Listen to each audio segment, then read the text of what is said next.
अस्सलाम वालेकुम, मैं हूं अलीना फारूक शेख। जनाब, बताया जा रहा है कि इस्लामाबाद में मूसलाधार बारिश हो रही है, मौसम खुशगवार है, लेकिन सियासी तौर पर मौसम में बड़ी शिद्दत दिखाई देती है। गुज़श्ता रोज़ कौमी असम्बली में जो हुआ हंगामा, राय का वाक़या, बदज़ुबानी का वाक़या, हमने उसके ऊपर तज्जिया तबसरा भी किया, रिपोर्ट भी होता रहा, सोशल मीडिया के ऊपर हम उसकी फुटेजेस भी देखते रहे, वीडियोस भी देखते रहे। लेकिन इसके ऊपर आज कार्रवाई करते हुए स्पीकर कौमी असम्बली असद कैसर ने वज़ीर आज़म इमरान खान ने सिलसिले में मुलाकात भी की और उसके बाद कार्रवाई की। और 4 अपोजिशन के मेंबरान हैं, अरकान हैं, और 3 हुकूमती अरकान हैं जिनको उन्होंने कार्रवाई से सस्पेंड कर दिया। हुदूद में दाखिल नहीं हो सकते वो नेशनल असम्बली की। साथ ही साथ जनाब अपोजिशन जो है वो इस कार्रवाई पर जो असद कैसर ने किया तहफ़्फ़ुज़ात का इजहार करती है। वो कहती है कि जी विफाकी वज़रा का कॉन्डक्ट बिल्कुल नज़रअंदाज कर दिया गया। वो किस तरह से टेबल्स के ऊपर चढ़ रहे थे, डेस्क के ऊपर चढ़ रहे थे, हंगामा आराई कर रहे थे, उनके खिलाफ एक्शन क्यों नहीं हुआ। जानिबदाराना कार्रवाई की है स्पीकर असद कैसर ने। और इसी सिलसिले में अपोजिशन ने मुश्तरका तौर पर फैसला किया है कि वो स्पीकर असद कैसर के खिलाफ अदम एतमाद की तहरीक भी लेके आएंगे। जनाब, न सिर्फ अदम एतमाद की तहरीक बल्कि शाहिद खाकान अब्बासी और एहसन इकबाल साहब ने तो इसके ऊपर प्रेस कॉन्फ्रेंस भी की और कहा कि कल का जो वाक़या हुआ है उसके ताने बाने मिलते हैं वज़ीर आज़म हाउस से, और वो कहते हैं वज़ीर आज़म की हिमा पर ये सब कुछ हुआ है। सवाल हमारा कुछ यूँ है बुनियादी अपने एनालिस्ट से कि क्या हिस्ब इख्तलाफ इस बार जो तहरीक अदम एतमाद लेके आ रही है स्पीकर के खिलाफ उसमें कामयाब होगी, हाँ या नहीं के ऑप्शंस है। लेकिन तमाम तर सूरत हाल का हम जायजा लेंगे। यहाँ पर यह भी मेंशन करते चले कि डिप्टी स्पीकर कासिम सूरी के खिलाफ भी तहरीक अदम एतमाद मूव कर दी हुई है अपोजिशन ने। तो जनाब, पैनल पर आज ज्वाइन कर रहे हैं हमें काफ़ी दिनों के बाद इस्लामाबाद स्टूडियो से शाद भट्टी साहब, हसन निसार साहब लाहौर से, मजहर अब्बास साहब कराची से और इस्लामाबाद से मुनीफ फारूक साहब भी हमारे साथ हैं। सबके ऑप्शन जान लेते हैं। पहले मुनीफ फारूक साहब। बिस्मिल्लाहिर्रहमानिर्रहीम। देखिए, नंबर्स गेम है। मेरा नहीं ख्याल कि ये अदम एतमाद की तहरीक कामयाब हो सकती है, चाहे वो डिप्टी स्पीकर के ख़िलाफ़ हो या स्पीकर के ख़िलाफ़ हो। कॉन्डक्ट जो है स्पीकर का या for that matter deputy speaker का, उसके ऊपर बहस हो सकती है, लेकिन ये तहरीक अदम एतमाद की तहरीक मुझे कामयाब होती हुई नज़र नहीं आती है। शाद भट्टी साहब। नहीं मैडम शेख, मुझे भी नज़र नहीं आ रही, और ना तहरीक डिप्टी स्पीकर ना स्पीकर। लेकिन जो एक दो जुमले जैसे मुनीब भाई ने कहा, कॉन्डक्ट यानी तर्ज अमल, उनका किरदार स्पीकर का, 22 करोड़ के नुमाइंदे बैठे हुए हैं असम्बली में। हर पूरे मुल्क में, पूरी दुनिया में लड़ाई झगड़े सब कुछ होते हैं, लेकिन इस तरह की नंगी गालियां और इस तरह का इखलाक बाख्ता रवैये, ठीक है, और ऊपर से इतना कमजोर बात करते हैं आके नहीं का ऑप्शन है आपका। और आखिरी जुमला मैडम, इतना कमजोर स्पीकर इन पार्लियामेंटेरियन की तो सारों की मेंबरशिप कैंसिल कर देनी चाहिए। ये इन्होंने क्या गोंगलुओं से मिट्टी झाड़ी है। 1.5 अरब लगा है, 1.5 अरब लगा है 9 महीनों में इनके खर्चों पर। सेकंड राउंड में आके हसन निसार साहब की ऑप्शन पहले जान लेते हैं पार्लियामेंट का। सर बिल्कुल सही कह रहे हैं आप, आके मैं आपसे बात करती हूँ उसके ऊपर डिटेल में। हसन निसार साहब, आपकी ऑप्शन। लेकिन जी, हिज़्ब इख्तलाफ की कामयाबी नाकामी से मुझे तो कोई दिलचस्पी नहीं। वैसे भी अब मुनीब साहब और शाद भट्टी साहब के साथ मैं इख्तलाफ कर नहीं सकता, वो जो कह रहे हैं ठीक है, लेकिन मेरा फोकस उस नौटंकी, उस रोमन अखाड़े और थिएटर पे है, और मैं उससे लुत्फ़अंदोज़ हो रहा हूँ जिसे मुक़द्दस ईवान कहा जाता है। और जमहूरियत का हुस्न माशाल्लाह कैसे कैसे उसके तकद्दुस में इजाफा कर रहा है। अल्लाह पाक इसमें मज़ीद बरकत डाले। एग्री करता हूँ मजहर अब्बास साहब, मुनीब साहब और भट्टी साहब से। ठीक है सर, मैंने आपका नो का ऑप्शन लिख लिया, बाकी चीज़ों पर आके बात करते हैं। मजहर अब्बास साहब।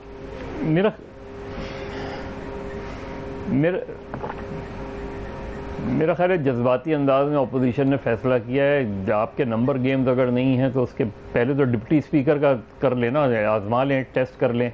मुझे तो नहीं लगता कि डिप्टी स्पीकर में भी अगर आप नाकाम हो गए तो फिर स्पीकर का तो बाद में आता है, पहले तो डिप्टी स्पीकर को हटाकर देखें कि उनके खिलाफ अदम एतमाद।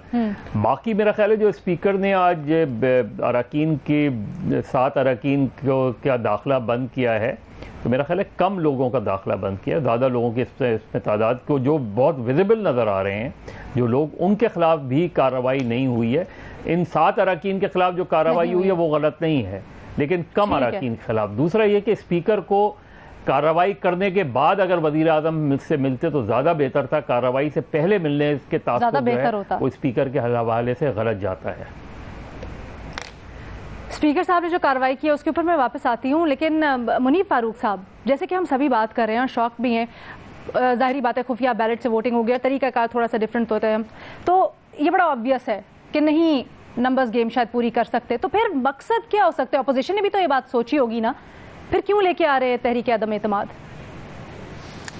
देखिए, यहाँ वो बहस आ जाती है या डिबेट आ जाती है कि किस उनका जो तर्ज अमल है, कॉन्डक्ट है स्पीकर साहब का, वो काबिल एहतराम है, लेकिन जैसे अब देख रहे हैं कल इस नेशनल असेंबली के अंदर हो रहा था या उससे पहले हुआ, अब लीडर ऑफ द ऑपोजिशन उनसे तनकीद आप उन पे करें, उनको सब कुछ करें, लेकिन आप अगर आप स्पीकर हैं तो आपको ये बात जहन में रखनी चाहिए कि आप कम से कम स्नब करें एंड अलाउ मी टू से आपको शट अप कॉल देनी चाहिए इवन ट्रेजरी बेंचेस से उन लोगों के ऊपर जो कि गंदी ज़बान इस्तेमाल कर रहे हैं या स्पीकर की बात नहीं सुन रहे हैं। आप अब ये प्लीज़ ये जुमला छोड़ें। उधर कल नेशनल आप अगर वो आप फुटेज देखें कि जो लीडर ऑफ द ऑपोजिशन है शहबाज शरीफ साहब, वो स्पीकर साहब को कह रहे हैं कि स्पीकर साहब मेरी तरफ देखिए, स्पीकर साहब मेरी तरफ देखिए, मेरी बात सुनिए, मैं चेयर से बात कर रहा हूँ। वो असद कैसर साहब से बात नहीं कर रहे होते, स्पीकर की चेयर से बात कर रहे होते हैं। तो जब ये आप अलाउ कर रहे हैं सब कुछ और ये उधर तूफान बदतमीजी एक चल रहा है, मैं नहीं कहता ये वन साइडेड है, ये बिल दोनों तरफ से हुआ है। शायद गाली वाकई ऑपोजिशन की तरफ से किसी ने पहले निकाली हो, लेकिन फिर आप कस्टोडियन ऑफ द हाउस कैसे हैं? अगर आपको हाउस चलाना नहीं आ रहा तीसरे साल में भी आकर और आपसे चीजें काबू नहीं हो रही, तो फिर वाकई आपको खुद को इस मनसब से अलहदा कर देना चाहिए। नंबर्स गेम, वाकई मैं मदर साहब से एग्री करता हूँ, ये जज्बाती या नी जर्क रिएक्शन है ऑपोजिशन की जानिब से। कोई ऑपोजिशन से या ऑपोजिशन के जो हुकूमत के जो एलाइज हैं, हम लोग जज्बाती कह रहे हैं, क्या सिंबॉलिक भी हो सकता है? इसको मैं आगे जाके करती हूँ, लेकिन ये जो आप कह रहे हैं ना, ठीक है, ये जो आप कह रहे हैं ना कि एहतजाज हो रहा था, स्पीकर ने क्यों नहीं किया, तो भट्टी साहब हम तो माजी में बड़े शदीद एहतजाज, इससे ज़्यादा एहतजाज बजट इजलासों के दौरान देखे हैं, क्या क्या नहीं होता है। लेकिन ये जो एक बात आ रही है सामने कि शायद वज़ीर आज़म की ईमा पर हुआ है, उन्होंने कहा था बोलने नहीं देना अपोजिशन को, क्या इसमें कोई हकीकत हो सकती है? अपोजिशन तो करती है एहतजाज। बिल्कुल हो भी सकती है, पॉसिबल है, मेरे पास खबर नहीं है, लेकिन मैं पॉसिबल है, क्योंकि वज़ीर आज़म साहब को आज भी दुख है कि उनको असम्बली में पहली तकरीर नहीं करने दी गई, और वो अब हुकूमत का ख्याल है कि हम भी किसी को तकरीर नहीं करने देंगे, पहली बात।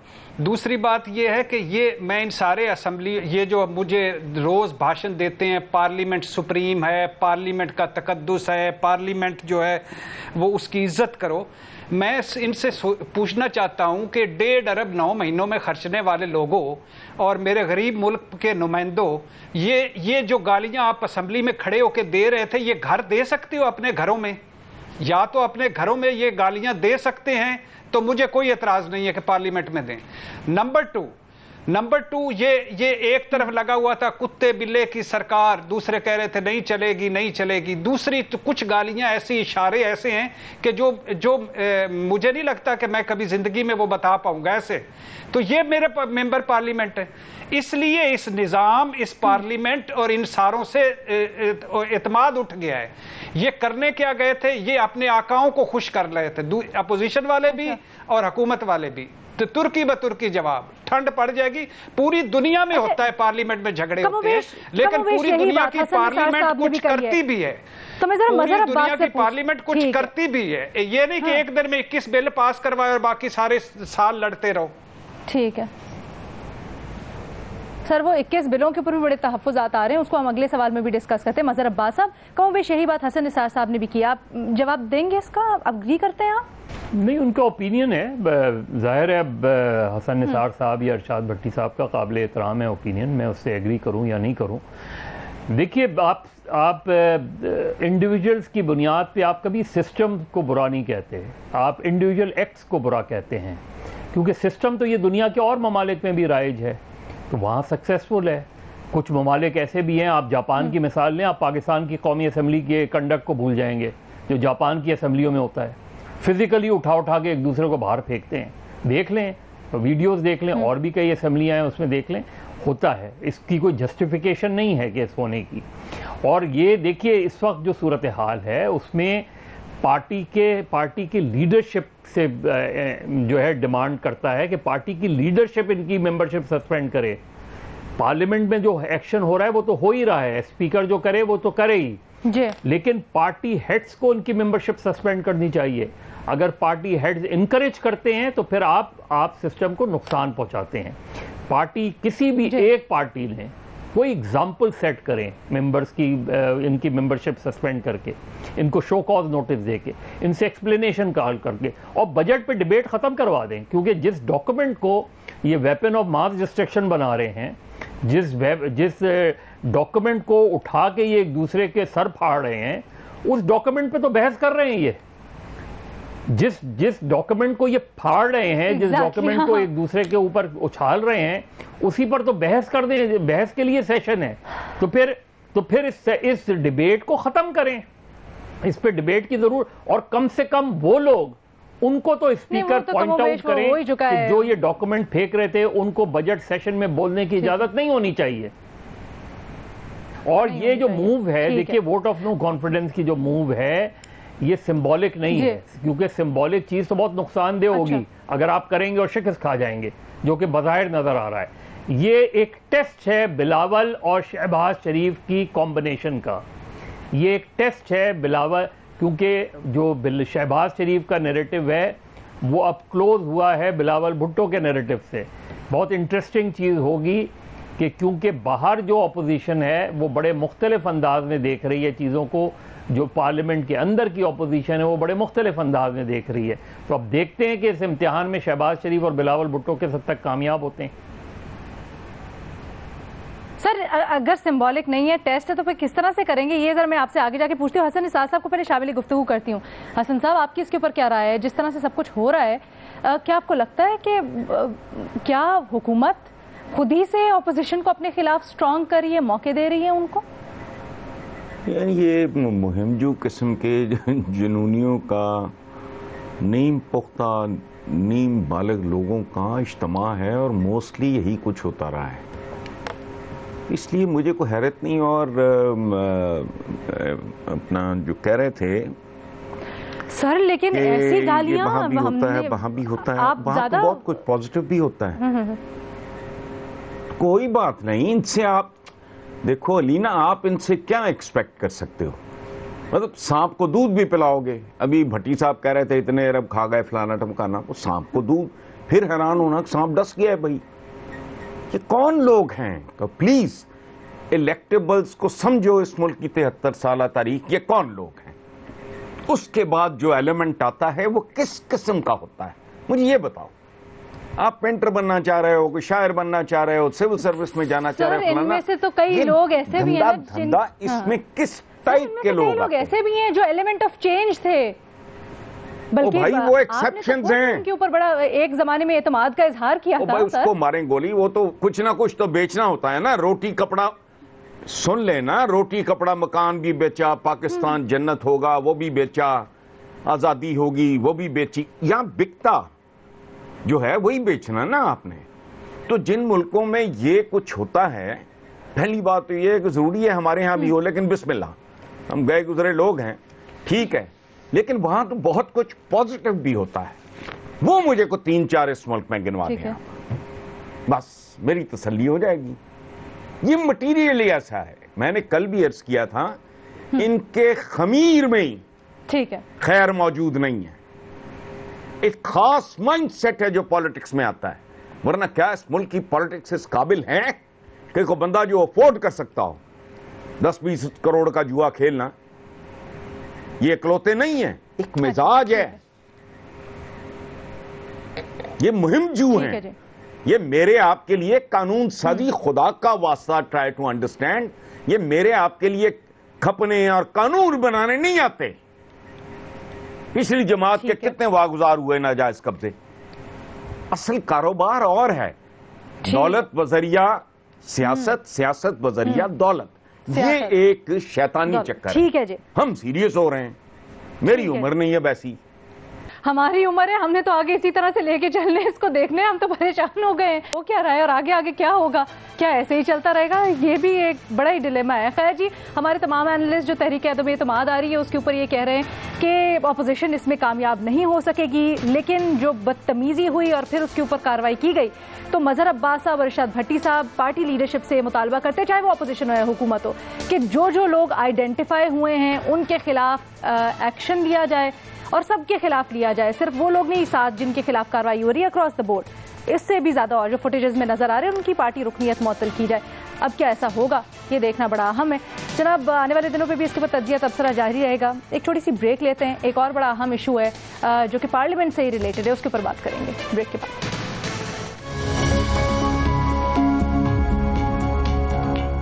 ब्रेक के बाद खुशामदीद जी। इलेक्शन तरमीमी बिल 2021, इसके ऊपर हम पहले भी बात कर चुके हैं। कुछ तहफ़्फ़ुज़ात हैं मुख्तलिफ सेगमेंट्स ऑफ सोसाइटी के और ख़ासकर अपोजिशन और हुकूमत के, उसके ऊपर भी हम बात कर चुके हैं। लेकिन अब जो रीसेंट तहफ़्फ़ुज़ात सामने आए हैं वो इलेक्शन कमीशन ऑफ पाकिस्तान के। एक दस्तावेज़ सामने आई है जो कि इलेक्शन कमीशन ऑफ पाकिस्तान ने बेसिकली कायमा कमेटी जो इससे मुतल्लिक बनी थी उसको पेश किए थे, और जो इस बिल में मुख्तलिफ इस्लाहात या तजावीज़ दी गई हैं उसके ऊपर एतराज़ात उठाए गए हैं। जो बताया जा रहा है ये कुछ 74 के करीब 72-74 के करीब जो इसमें अमेंडमेंट्स प्रपोज की गई हैं उसमें से 44 के ऊपर एतराज़ात उठाए गए हैं इलेक्शन कमीशन की जानिब से। इसको आज हमने डिस्कस करना है। कहती है इलेक्शन कमीशन के बहुत से इस बिल में ऐसी चीज़ें हैं जिसमें कॉन्स्टिट्यूशनल अमेंडमेंट की ज़रूरत है, ओवरसीज़ पाकिस्तानी से मुतल्लिक तरीक़ाकार वज़ा करने की ज़रूरत है, और बहुत सी चीज़ें जिसके ऊपर इलेक्शन कमीशन को एतमाद में नहीं लिया गया, तो ये बहुत सीरियस इसके कॉन्सिक्वेंसेस हो सकते हैं। हुकूमत इसको फुली सपोर्ट कर रही है, कह रही है जी एक पॉलिटिकल सिनेरियो में चेंजिंग बिल होगा। तो हमने यही पूछना है आज अपने एनालिस्ट से कि मौक़िफ़ किसका दुरुस्त है, हुकूमत या फिर इलेक्शन कमीशन ऑफ पाकिस्तान, और इस सिलसिले में हो क्या सकता है आगे। सबसे पहले ऑप्शन सबकी जान लेते हैं। मजहर अब्बास साहब। मेरा ख्याल इलेक्शन कमीशन का मौक़िफ़ दुरुस्त है। इंडिपेंडेंट इलेक्शन कमीशन है, अगर आप उसकी इंडिपेंडेंस मानते हैं, और मेरा ख्याल है उसको एड्रेस करना चाहिए। ये नहीं कि हुकूमत का इनपुट नहीं होता, बिल्कुल होता है, अहम होता है। पार्लियामेंट का इनपुट भी अहम कलीदी होता है, लेकिन इलेक्शन कमीशन के मामलात में इंटरफेरेंस जो है वो नहीं होनी चाहिए। अगर आपने उसको एक आज़ाद इलेक्शन कमीशन बनाया है, उस पर एतराज़ हो सकता है आपको, उनके कंडक्ट पे एतराज़ हो सकता है, वो सारी चीज़ें अपनी जगह हैं। लेकिन जो ओवरसीज़ पाकिस्तानीज़ का मसला है वो कॉन्स्टिट्यूशनल अमेंडमेंट के थ्रू होगा। वो तो आपने अमेंडमेंट करनी है कॉन्स्टिट्यूशन, उसमें आपको अपोजिशन को मिलाना पड़ेगा, और उसमें बहुत सी कॉम्प्लिकेशंस हैं जिस सर। लेकिन अब नेशनल असेंबली से तो ये बिल पास हो चुका ना, यही इलेक्शन कमीशन भी एतराज़ उठाती है। इसके ऊपर मैं वापस आती हूँ। हसन निसार साहब की मैं पहले ऑप्शन देख लूँ। ठीक है जी, हसन निसार साहब आपकी ऑप्शन। देखिए, टेक्निकल बातें एक तरफ रखते हुए बिल बनाते वक्त तो इस नाबालिग हुकूमत को तमाम तर फॉर्मेलिटीज़ जो भी हैं जिनसे मैं वाकिफ़ नहीं हूँ उनका ख्याल रखना चाहिए था, उनका एहतराम करना चाहिए था। लेकिन बैरून मुल्क पाकिस्तानियों के वोट के हक़ और इलेक्ट्रॉनिक वोटिंग मशीन्स का जो इस्तेमाल है उसके हवाले से हुकूमती मौक़िफ़ 100% दुरुस्त है। इस पर तो कोई दूसरी राय हो ही नहीं सकती। मुनीफ फारूक साहब, रीजनिंग देखी जाए जो इलेक्शन कमीशन ने दी है, अगर उन्होंने पार्लियामेंट्री कमेटी के सामने भी मामले को रखा, अपनी को रिजर्वेशन भेजी, फिर भी उनकी बात अगर नहीं सुनी गई, अब इसमें हम कह सकते हैं दोनों का मतलब, मुझे हुकूमत का मौक़िफ़ इसलिए गलत नज़र नहीं आता कि कुछ बातें ऐसी हैं जो कि वाकई दुरुस्त होनी चाहिए। इलेक्शन कवानीन के अंदर कुछ मामला ठीक होने चाहिए। दूसरी तरफ इलेक्शन कमीशन भी एक इंडिपेंडेंट इदारा है, उसकी बात को भी अहमियत होनी चाहिए, और कुछ प्रैक्टिकल जो चीज़ें हैं उनके ऊपर इलेक्शन कमीशन का इनपुट जो है उसके ऊपर डिबेट ज़रूर होनी चाहिए। तो मुझे समझ नहीं आई कि क्यों तमाम बातों को टर्न डाउन कर दिया गया पार्लियामेंट्री कमेटी की जानिब से और फिर नेशनल असेंबली से जिस तरह ये बिल पास हुआ। सो मैं आधा दोनों, मेरे नज़दीक दोनों का मौक़िफ़ दुरुस्त है। ठीक है, नो ऑप्शन, दोनों का मौक़िफ़ दुरुस्त है। इरशाद भट्टी साहब। मैडम शेख, हुकूमत का मौक़िफ़ दुरुस्त है, इसमें कोई शक नहीं कि इलेक्शन कमीशन की राय को मुकद्दम जानना चाहिए। इसमें कोई शक नहीं कि इलेक्शन कमीशन आज़ाद इदारा है, लेकिन इन कवानीन या इन कवानीन जो साजी हो रही है इसमें इलेक्शन कमीशन को अंडरमाइन नहीं किया गया। क्या हम लंदन में बैठ के एक बंदे को सेनेटर तो बनवा लेते हैं, और बाहर से बैठकर पार्टियां तो चलवा लेते हैं, लेकिन बाहर के लोगों को वोट नहीं देते। हर इलेक्शन पे रोते धोते हैं, रोंदू सियासत, लेकिन ई वोटिंग या कोई इंतखाबी इस्लाहत नहीं करते। हुकूमत का मौकफ इसलिए भी दुरुस्त है कि हुकूमत कुछ वादे करके आई थी और उसने कानून साजी करनी है, उन वादों को पूरा करना है जिनमें ओवरसीज वोटिंग है, बाकी सारा, और बहुत अच्छे इकदाम हैं, तो ये होना चाहिए। तो मेरा ख्याल है मैडम शेख के इलेक्शन कमीशन को और हुकूमत को साथ जरूर बैठना चाहिए। किसी भी फरीक को इसको अना का मसला नहीं बनाना चाहिए, लेकिन पार्लियामेंट और हुकूमत को हक है कि वो कानून साजी करे। हाँ, अगर कोई वो अंडरमाइन कर रही है या इख्तियारात कम कर रही है या कोई रोंदू या कोई झुरलू फेर रही है तो फिर इलेक्शन कमीशन, वरना ये क्या हुआ कि हमारी बात नहीं मानी गई। भाई आप बात मनवाएं, आप साथ बैठें। सर वो हमारी बात नहीं मानी गई नहीं कह रहे, उन्होंने जो इलेक्शंस एक्ट 2017 है उससे कंपेयर की है और फिर जो यहाँ पर अमेंडमेंट्स की गई हैं 2021 के बिल में, उन्होंने मुख्तलिफ उसकी वजूहात बताई हैं एक एक करके जो ऑब्जेक्ट हैं। जैसे ओवरसीज पाकिस्तानियों के लिए, चलिए वन बाय वन डिस्कस कर लेते हैं। वो कहते हैं जी ओवरसीज पाकिस्तानियों के लिए वोटिंग ठीक है, आप करना चाहते हैं, लेकिन उसका तरीकाकार वजह होने की जरूरत है, जिसके लिए एक अलग से कानून लाने की जरूरत है। उसको आप एक बिल से पास नहीं करवा सकते, कॉन्स्टिट्यूशनल अमेंडमेंट होनी चाहिए। मैडम शेख, ये टेक्निकल बातें हैं, ये पूरी होनी चाहिए अगर वो समझते हैं, अगर ऐसी बात है। लेकिन इस इलेक्शन कमीशन को अपना देखना चाहिए। कोई एक इलेक्शन जो ये फेयर करवा गए हों, कोई एक मामला जिस पर अपोजिशन या हुकूमत इन पर दोनों ने इनको शाबाश दी हो। मजहर अब्बास ने इलेक्शन कमीशन को ऑप्शन दिया, आजादी रहनी चाहिए, इनकी आजादी रहनी चाहिए, मगर मिलकर करें। उसके ऊपर कुछ ऐड करना चाहते हैं, ठीक है जी मजहर अब्बास साहब। देखिए, अभी भट्टी साहब ही कह रहे थे कि इलेक्शन कमीशन ने कौन से इलेक्शन फेयर करवाए, तो इसका मतलब ये हुआ कि जो कमीशन इलेक्शन करवाता है उसको वो सारे इल्ज़ामात भुगतने भी पड़ते हैं, तो फिर आप उसकी राय को मुस्तरद कैसे कर सकते हैं?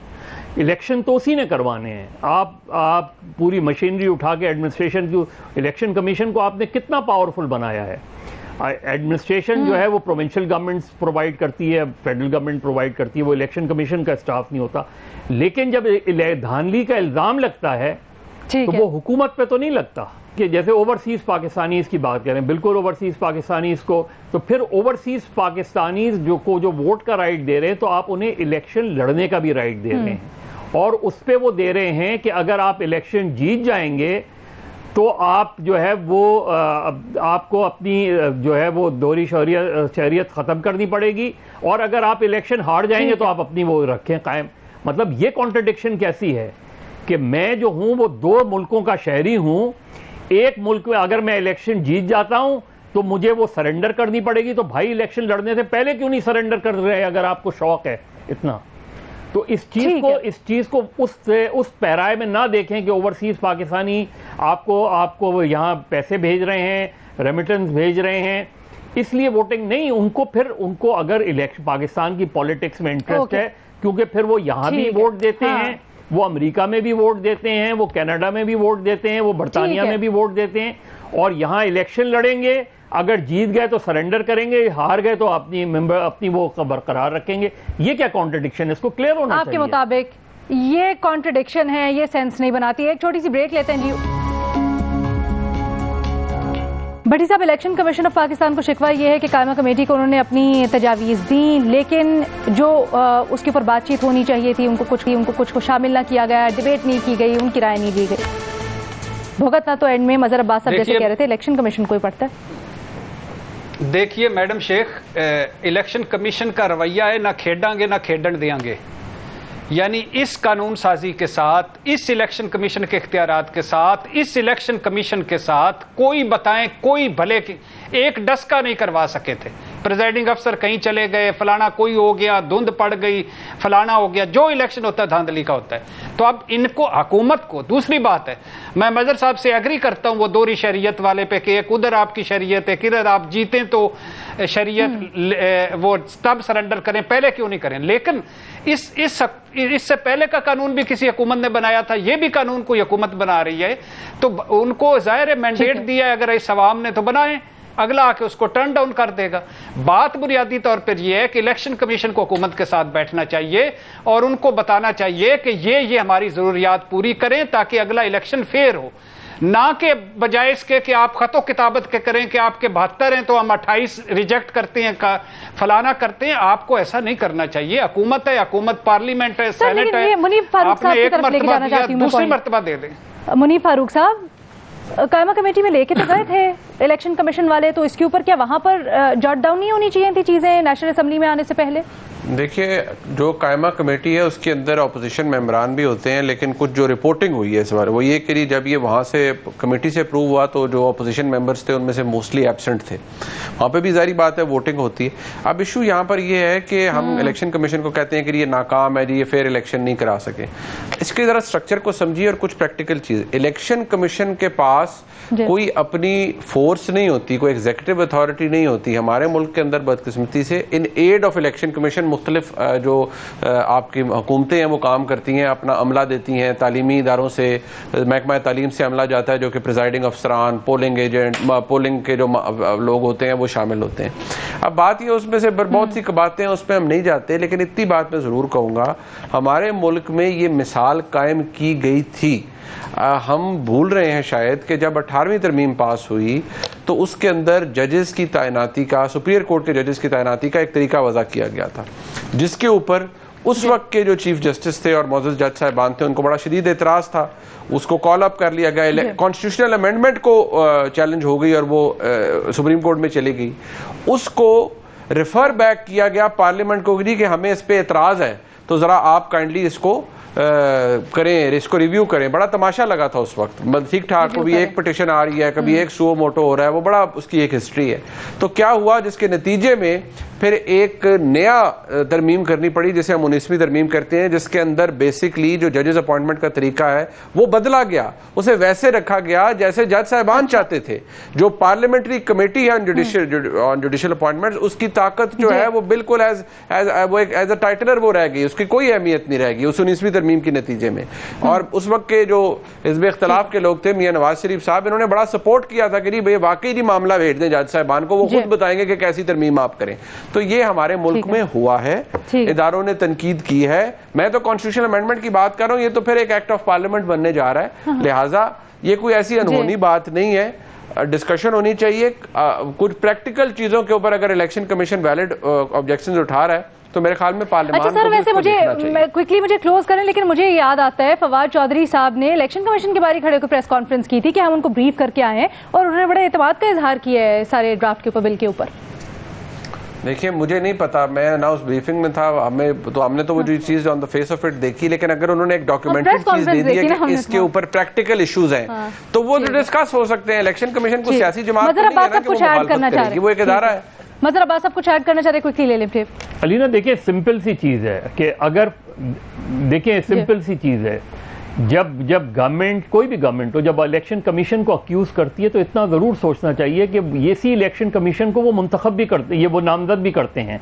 तो अगर आज किसी को इलेक्शन कमीशन पे एतराज है या ये कि वो बायस है या इलेक्शन कराने के काबिल नहीं है, तो आप एक जो सुप्रीम जुडिशियल जो एक तरीकाकार जो मौजूद है उसके तहत आप चीफ इलेक्शन कमिश्नर को या इलेक्शन कमीशन को हटा दें, जो तरीकाकार मौजूद है आईन में। तो ये ठीक है जी। अब देखते हैं जरा कि आगे सेनेट में बिल जाना है, कौमी असेंबली से ये पास हो चुका है। ठीक है, आप सबके ऑप्शंस, आप सबके तहफ्फुज़ात, राय हमने रजिस्टर कर ली और अब ये सेनेट में जाना है, बिल कौमी असेंबली से पास हो चुका है। देखते हैं आगे इसके ऊपर डिबेट जिसकी हम बात करें क्या वो होती है, इसके ऊपर कोई रिजर्वेशन जाहिर की जाती हैं और क्या निकलता है इसका नतीजा। गो कि हमारे एनालिस्ट ये कहते हैं कि शायद ये एक्ट बन जाए, सेनेट से भी पास हो जाए। इजाजत चाहेंगे, कल मुलाकात होगी। अल्लाह हाफ़िज़।